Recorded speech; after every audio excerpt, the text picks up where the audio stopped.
Look around you. Look to your neighbor. These are the people who are digging their hands into the dirt and are going to begin to take the first step. Independence from a corporate industrial food system. Take the first step toward a community-based regional food system that focuses on the health of our bodies, the health of the planet, the health of the soil, and respects the farmers and the food for the precious gift that it is. It's not a new idea. This is where we were in 1943, right? San Francisco had one of the best victory garden programs in the country. We had hundreds of urban productive gardens like this throughout the city. That's how you start to solve the food crisis, by digging in. If food isn't brought to the forefront, the people are going to bring it to the forefront, because people are asking questions, they're getting involved with organizations, and you get those little bubbles in the water, a few minutes later the water's just boiling over. The bubbles are in the water. The people here in this country are already seeing that the system, the way it is not working. What are you going to do as an alternative? There are other models out there, ways in which we're going to make our systems more socially just, more economically viable, more environmentally sound, and more important than anything, more resilient. It's a challenge for everybody to look deeper and see that the issues are really complicated. They're not black and white, and we need to look at every element as it is now and really look forward and see, well, where do we want to get to and how can we get there? Every neighborhood would have a corner store that sold fresh, healthy, affordable, local food. And those stores would be owned by the people who live in the neighborhood. It seems to me that people get it when I put it this way. Well, that points out the speed that this is coming on. More fossil fuel to bear on agriculture, step up production, more monoculture, more pesticide to support the monoculture, more chemical fertilizer to support the monoculture, drive down the price of food. And it worked. We have been eating oil for 30 years, 40 years. When we began industrializing agriculture, we were taking labor out of the farm and replacing it with fossil fuel and technology. Most of the big innovations in agriculture were fossil fuel products, and they were very much the products of World War II. We took the munitions, ammonium nitrate fertilizer is bomb fuel, and we converted that to fertilizer. The same factories that were making bombs one day, and nerve gases, which became our pesticides. What those technologies allow you to do is monocultures, very large fields of the same thing. Moving from diversity to this monoculture allowed you to greatly increase production. Monocultures are also supremely vulnerable to pests, so you can't have a monoculture without pesticides to defend them. And this has been our policy. We have rewarded farmers for planting monocultures. If you are a corn farmer, we'll give you money to grow corn and soy, but if you want to put in a row of broccoli, that land is permanently ineligible for subsidies. It's illegal for you to diversify your farm. The food system is slowly poisoning all of us. It's almost like a silent, self-administered genocide for the population, and we don't notice. If we just ate real food most of the time, we'd probably be a whole lot healthier. But then you have to figure out what's real food. And what's real food doesn't come from concentrated animal feeding operations, and it doesn't come from the big poultry companies. I think people have to realize that we're in a deep crisis here in this country, not only economic, but ecological and cultural and social and food. There's a food crisis here in terms of the quality of the food. The problem is that the crisis is hidden by all the subsidies, the bailouts, and the printing of money that is coming out. It's hiding the crisis, postponing it so people don't feel it. It is a dysfunctional food system for the majorities, which works very well for a few corporations and works very poorly for the majority of the people of the world, and is beginning to work worse and worse for the people here in the United States. So the fact that we are up against it is actually the most hopeful thing, because there are short-term problems, the price of oil, water shortage, problems that are much faster than the long-term problems of climate that we're going to have to wrestle with, and we are fortunate that the solutions to the short-term problems are solutions to the long-term problems. The reason, why do you think we're weeding? Why do we have to get this grass out of here? So it won't kill the strawberries. Exactly. So the grass eats up nutrients that the strawberries need to grow. What I love about strawberries is you don't have to plant them every year. You just plant them one time, they come back. They love you. I learned how to do this in Mexico, a garden program That was all organic. They liked organic because it cut their costs down and raised their yields, which is the exact opposite of what you hear here in the United States. Most of the farmers that I still work with today are organic farmers. I don't think any of them are certified. It's much too expensive for them.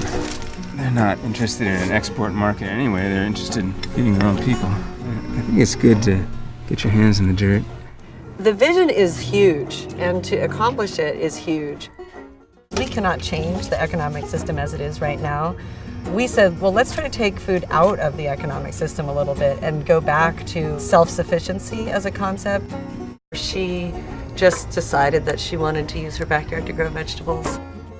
And so it turns out we can have enough to serve probably 20 people out of this backyard. When I first got to Alemany, it was basically just 5 feet high in annual weeds. In those first 8 to 10 months, Alemany Farm was kind of a guerrilla garden because we didn't actually have permission from the city who owned the land. I actually didn't know very much about farming at all. It was mostly due to my friend Justin, who was also involved. He was basically teaching the rest of us, who were all amateurs, how to do what we were doing. We just started going there and just tried to figure out, okay, how can we start doing this now? My greatest hope is that we'll actually learn how to farm with nature, and now is the moment when that struggle over the future is being understood.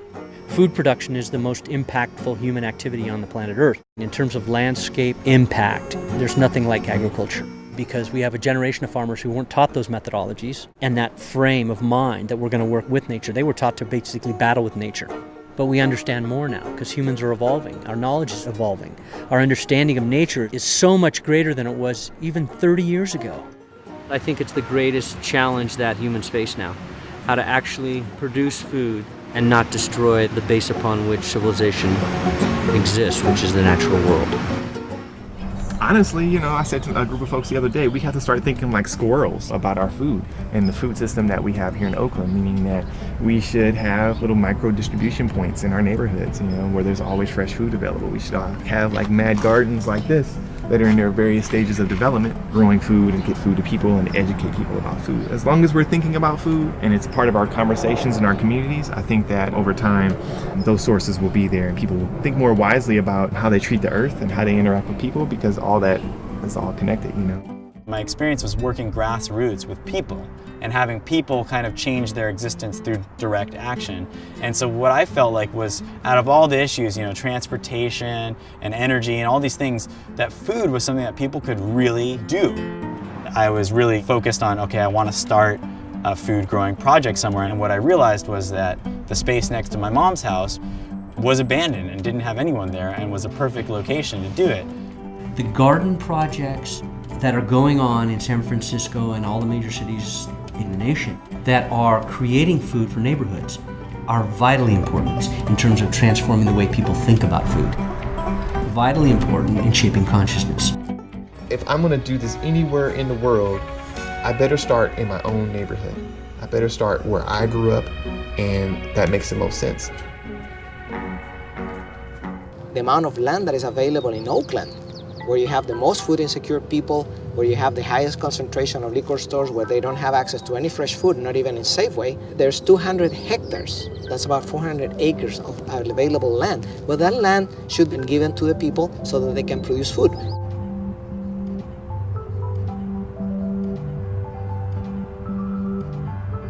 It really did come out of just living in this community, seeing the conditions. There are no grocery stores here, and there are a wealth of corner liquor stores. I saw that, and I also saw that there was all this vacant land. There are all these empty lots that are just sitting here. So as a person with a background in gardening, those empty lots to me looked like, wow, gardens. We started growing food here, and then it wasn't enough, and so then we said, okay, let's see if we can borrow some more empty lots, and that wasn't enough. And it always flowed, like it was never difficult. People would always ask us, how did you do outreach to the community? And we never did outreach, you know, it was word of mouth. We are really about significantly grow produce in the city. How can we do that while involving our community? In 2007, I quit my job, I went to UC Santa Cruz farm and gardening program, and I got a certificate. I learned how to farm organically and grow food organically. And I wanted to take that knowledge and that skill and pass it on to the students here at the Alternative High. Learning how to read labels was my first food awareness exercise in my life. So this heightened my awareness about food, the importance of food, and to think that something you put in your mouth can affect your behavior. That was a very revolutionary idea. Food, for me, it should be a subject at school, period. Not somebody who's going to be a pre-med student or a nutritionist. No, everybody learns about nutrition just part of their daily day. And that does happen when you have a garden. The good gardener is also talking about the importance of nutrition. How do you harvest this food? How do you prepare this food? What does it do for your body? What's the essential vitamin in it? If people get to know that and appreciate that, that sort of sets the appetite for lunch. If they have that skill and that knowledge, it'll be passed on to the next generation. This will be a healthy family that's producing healthy kids. Now we got a healthy community. Oh my God, we got a healthy nation. My thoughts right now are really around how do we scale up the work. We reach hundreds of people, and for those individuals, what we're doing is extremely significant. But we need to really look at thousands of people. There's 30,000 people in West Oakland. We really need to reach them. I took about 2 months with a friend of mine where we traveled around the state interviewing people, farmers, activists, nonprofit workers, people who lived in farm worker communities, all these different people who had something to do with what I was considering the sustainable food system. And my goal was to really get a sense of who was the system, what was it, and what were the main challenges to actually making a sustainable food system more mainstream. So the water pollution, the extinction of the species, the extinction of the salmon, the air pollution quality, the cancer rates are all yields of your design. You're just not booking them on your balance sheet. And so how do we look to becoming eco-literate and go into the university of deep wisdom, which are native ecosystems, and emulate that with our agricultural endeavors? I'm always interested in how do you get people to see themselves as more than consumers, to see themselves as political actors in every aspect of every day of their lives. I feel like people in this country act like the only thing you can do to be political is vote for a new president every 4 years. And that's why having a garden, or participating even better in a community garden where you're working with other people, that's directly engaging in that struggle. You're directly growing food, making this positive change, as well as challenging the things you don't like. The only way that change has ever really happened has been in people creating these grassroots alternative movements combined with actually putting political pressure on the system as it is. We're right now in the midst of writing a memo for the USDA, and I would love to bounce that off you so that because what I'd love to do is have us echoing each other so that USDA is getting the same kind of data you're giving to the White House. I would say that 10% of my job is trying to figure out how Roots of Change as an organization could work. 30% of my job is networking meetings, developing relationships. 60% of my job is writing. If we're going to be a movement, we have to think about how to language. The language becomes a way of seeing the journey to a new place. We're working to combine the NGO, Department of Ag in California, the Department of Health, and the Department of Education to bring to bear about $10 million of money from hopefully the CDC in order to really leverage and get more good food to low-income families through the farmers markets, because we're doing this double voucher program. When you change a paradigm, you have to reconceptualize it. You have to think differently to create the world differently. The other big piece is to bounce the thinking off people, and that happens in the meetings. So what I have here basically is our report that grew out of the policy that was created for San Francisco, which is a regional food policy in which the city is going to commit to buy regionally with its buying power. It's going to develop up to 40 urban farms in the city. Talking about an idea, the struggle over what do we really mean by the reintegration of human beings into the natural world as manifest in the food system. But that has to be bounced off other people. If it just stays up in one person's head or a bunch of people in their own silos' head, it doesn't mean anything. You have to bounce the ideas and create synthesis in the way people think. Connect at a local level. I think that we probably have a sympathetic audience over there, so I'll give it a good pitch. That would be great. And then they get to have the conversation at USDA, and then they're going to have it with the Congress. Eventually, all that thinking, which begins in all those different rooms on people's computers, ends up becoming written into law over time. That's what it's about. That's the system of how society changes, I think. That's how I conceptualize it anyway. You know, we're doing all this work for sustainable agriculture, and it works. And yet, these are still small islands of sustainability. Even if you're more resistant, more resilient, more sustainable, spread the wealth better, feed more people, it's not enough just to be a good farmer. In fact, you also need to be an advocate and an activist, and you need to create the political will in order to make the changes that you need.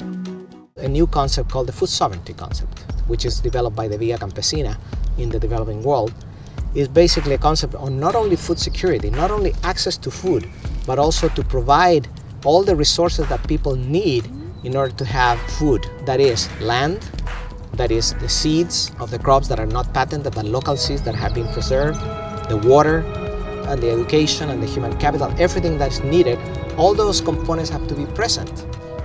This isn't something that one legislates, even though it entails legislation and policy and whatnot. It's something which is socially learned, and that means sharing our knowledge, sharing our experiences. As people move towards food sovereignty, they not only have to share amongst themselves, they have to share with others. How did they do this? How did you do that? By educating people, by engaging in discussion, by promoting more awareness of what's going on in other parts of the world, maybe people can see that if in other countries it's possible, it is also possible here. This is concretely happening in other countries, and I think it's time now for the North-South exchanges, not just the North always teaching the South, but the South has a lot to teach us today in terms of alternatives to the system. Farming is the kind of work that people are really, really hungry for. Anyone can do this. Anyone can find a place that is misused or unused and get a group of people together and go and start using it to grow food and empower your community to connect with each other and feed themselves. The struggle to preserve this land, I think, needs to continue.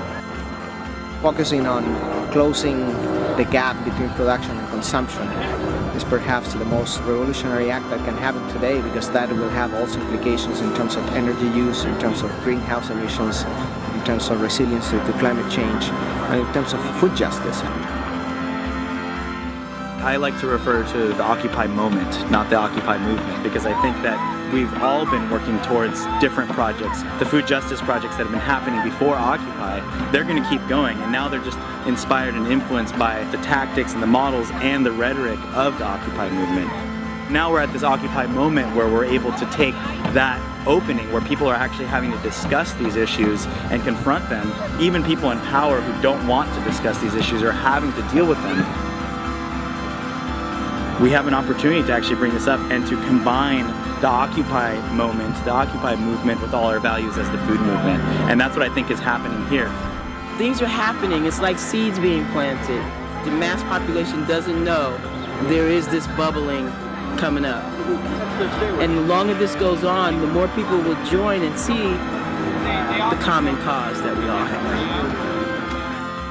We're not going to be able to just wait for the senators to realize that food justice is important, or for the president to decide that Monsanto's dollars for his campaign are not as worth it as his constituents' voice.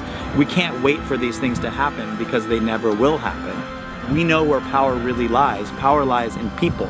And we intend to start slowly, but certainly taking back the power we know we have from those who have been deciding arbitrarily that they are the ones who know what's best for us. We're doing it with diverse communities, trying to do it openly and transparently, and hopefully create some of the structures that we want to see exist in our future democratic, ecological, economically just society, but also have a good time while we're doing it, grow some food for some people, be out in the sun working together. I think there's so many ways in which this kind of action defines both the opposition to the things that are wrong and the creation of what's right.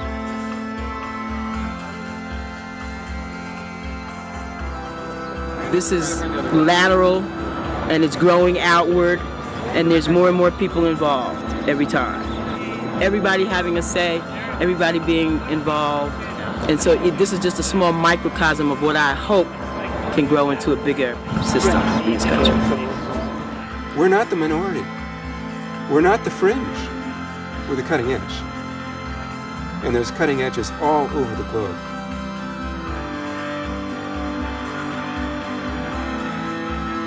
I need to constantly remind myself that the world's always been crazy, that people have always lived in crazy times, because you look around and it seems nuts. I went from, I am going to escape to the country, I just need to learn how to grow food first, to the only place we're going to solve these issues is the city. I feel like I'm part of a large group of people who are trying to steer a boat through an incredible storm. And there are a lot of people in mainstream agriculture and organic agriculture and industrial food systems. Even in those places, I come across lots of people who see the same problems and want to deal with it. And so I have lots of hope when I see that. We have to find lots of ways to rediscover that food can connect us to the earth, to animals, to plants, to our families, to our friends, to the farmers, to all the hands that bring that food to us. It's just assumed in so many societies that you won't eat without acknowledging that whole web of connection that every plate of food has. We changed it all, and I'm thinking the basic tenet of life is to wake up in the morning, work really hard growing food, share the work and the experience with your community and your family, come home, prepare a harvested meal, a great, well-cooked meal, and have fun and laughter. That's the day, that's the life, that's what it was about. We've added too many things to it. And that's why a lot of us are ill, we don't take care and eat the food that we're supposed to eat. It's a huge mushroom, boy. It's an old saying, if you keep doing the same thing you're doing, you're gonna get what you got. And that's what society is gonna happen to society. You're gonna keep having this crazy cycle of violence, crazy cycle of disparity, inequity, injustice. But when you try to do the right thing. This is the tip of the iceberg right here, all the vegetables and things like that, but the massive underside of it is thousands of worms and decaying matter and all sorts of interesting microbiological activity happening down here that just, it blows my mind the more I learn about it. So you just take these little cloves and you just stick them all around, hide them in the garden, make sure they get right under the soil. You put them down like maybe an inch in the ground. I got one this morning. Oh, it's cool. You can just make sure that goes to the bottom, because that's where the roots will go out. I put garlic in my spaghetti. I put garlic in my eggs too. Oh yeah, that's a good. This old gentleman who lived around the school came over, and we were talking about the garden. We were excited about it. He said, "Oh, baby, we did this before. We had a garden here. Y'all just don't know we had a garden here. We had a victory garden here, and garden is a tradition here in Malcolm X. And I'm so glad to see you back." I was like, this is the history, you know? We thought we were doing something new and should have known, you know, the history of the school's been there 100 years. Somebody had a garden there. This is not nothing new that we're doing, but it is a renewal in a way, if you think about it. Because what have we done in this society? We have added iPods and technology and communication and cars and telephone and texting and sexting and all these things, and we've forgotten why we're here. What's the most important thing? You can't text, iPod, sext, or anything without good health. This is hard work, but it's fun too. It can be. So I'm doing the Zen meditation. This is what I call it. So I'm telling them in the classroom, "You guys want to go out and do some Zen meditation?" And they're like, yeah, what's that? I said, it's gardening, it's weeding.